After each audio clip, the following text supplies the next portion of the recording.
Provinsi Sumsel memiliki luasan perairan umum daratan sebesar 2,5 juta hektar.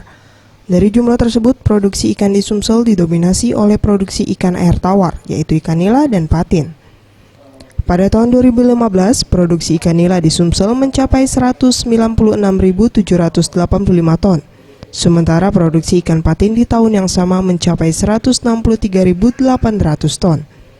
Produksi ikan patin di Sumsel di tahun 2015 mengalami penurunan yang cukup signifikan, di mana pada tahun 2014 produksi ikan patin di Sumsel mencapai 231.258 ton setiap tahunnya.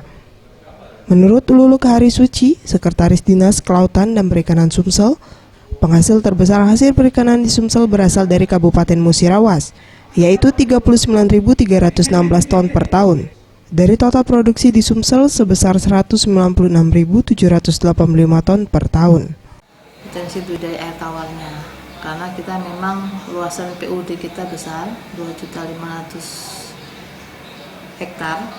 Nah, itu potensinya sangat besar sekali. PUD itu adalah perairan umum daratan, terdiri dari sungai, rawa, danau, dan sebagainya.